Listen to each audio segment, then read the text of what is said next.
권사에 대해서 들어보신 적 있으세요? 권서요? 저희 어머니가 권사신데 권사 말고는 권서 못 들어본 것 같아요. 아니요, 몰라요. 권서에 대해서 처음 들어봤어요. 뭐요? 권서? 권사야. 권서? 권서 처음 듣는데요. 들어본 적이 없는데요. 한국의 교회가 세워지는데 권서가 굉장히 중요한 역할을 했습니다. 지금 제가 들고 있는 이 성경책은 우리나라 최초의 쪽복음이라고 합니다. 예수선교 누가복음 전서라고 쓰여 있는데요. 심양에서 존 로스 선교사님이 최초의 한글로 번역한 쪽복음입니다. 이 성경책은 전 세계적으로 지금 원본은 딱 2권 있습니다. 한 권은 영국 성서공회에 있고 한국은 우리 한국 성서공회에 있습니다. 근데 제가 가지고 있는 이 누가복음 전서 쪽복음은 원본은 아니고 영인본이라고 합니다. 근데 영인본도 전 세계적으로 1000권밖에 찍지 않았습니다. 원본을 그대로 만든 것인데 대부분 다 도서관에 있기 때문에 개인이 소장하는 경우는 많지 않습니다. 근데 제가 어떻게 해서 이 우리나라 최초의 복음서 쪽복음 그 영인본을 제가 가지고 있습니다. 이 누가복음 이 쪽복음을 존 로스 선교사님이 번역을 하고 서상륜이라는 사람이 이 쪽복음을 들고 우리나라에 들어오게 됩니다. 그리고 이 쪽복음을 통해서 황해도에 우리나라 최초의 소래교회가 세워지게 됩니다.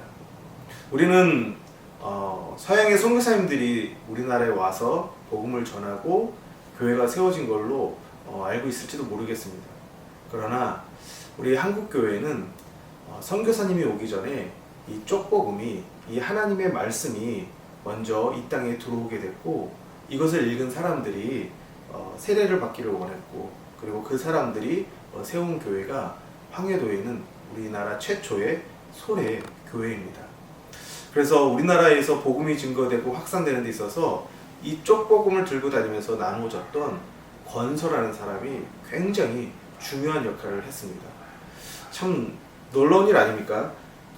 요즘은 정말 훌륭한 목사님들이 말씀도 많고 그런데 그때 당시에는 뭐 그런 것도 없고 그냥 이 쪽복음 하나밖에 없었습니다.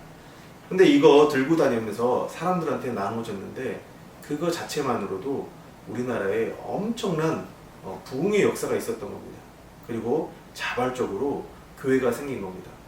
아마 기독교 선교 역사 가운데 유례가 없는 그런 일이 아닐까 그런 생각을 하게 됩니다. 우리 한국교회는 이렇게 말씀 위에 세워진 교회입니다.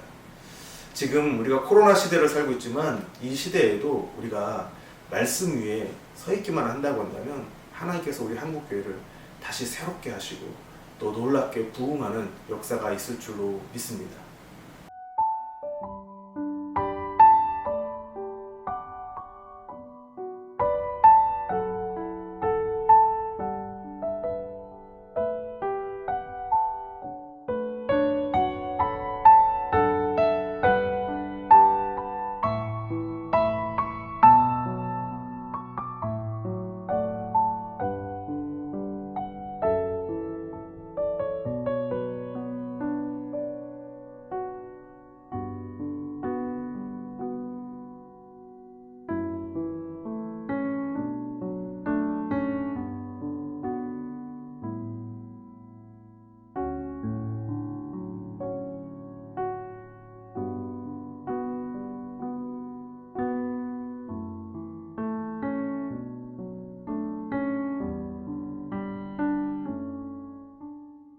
저는 이 복음이라는 게 원래 선교사님들을 통해서 처음 들었다고 생각했는데 이미 그 이전부터 하나님께서는 또 다른 당신만의 놀라운 방법으로 복음을 이 대한민국 이 땅 가운데 전하고 계셨다는 그 사실이 되게 은혜가 되는 것 같아요. 그래서 좀 알지 못했던 부분들을 새롭게 알게 돼서 감사한 시간이었던 것 같고 선교사님들 뿐만 아니라 되게 우리가 생각할 수 없는 다양한 부분들을 통하여서 이미 일하고 계셨다는 것이 좀 대한민국 국민으로서 또 이 대한민국 땅에서 하나님을 믿는 자녀로서 큰 위로가 되는 것 같습니다.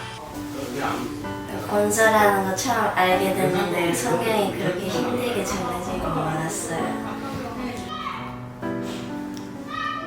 권서라는 거를 이걸 통해서 처음 알게 됐는데 선교사님들이 들어오시기 전에 이렇게 성경을 전하는 사람들이 있었다는 거에 대해서 처음 알게 되어서 되게 감동이었고 하나님께서 그렇게 또 일하고 계셨던 거에 대해서 새롭게 알게 된 계기였던 것 같아요.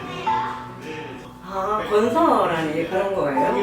네. 진짜 처음 들어보는데 사실 일찍이 우리가 예수를 믿는 사람들이라면 일찍이 알고 있어야 할 부분을 이제야 들었다는 게 조금 그렇긴 한데 참 우리가 알고 있는 건 그 재물법을 통해서 그 선교사님들이 젊은 선교사들이 들어왔다 그렇게 해서 복음이 이렇게 전파됐다라고만 알고 있던 것들이 오히려 그 전부터 일찍 하나님 예비하신 것이 아니었는가 그저 놀랍다는 거 그런 걸 그때 왜 어쨌건 몰랐을까 하는 생각이 들어요. 이렇게 알려지지 않았다는 게 조금 이상할 정도로 처음 듣는 얘기를 이제 듣게 됐으니 참 감사하고 젖었던 것임에도 불구하고 그런 분들이 계셨기 때문에 우리가 그 복음을 들을 수 있었다는 것이 얼마나 귀한 일인가 그런 분들의 노력이 있었기 때문에 우리가 지금이 있지 않을까 생각이 들어서 감사하지요.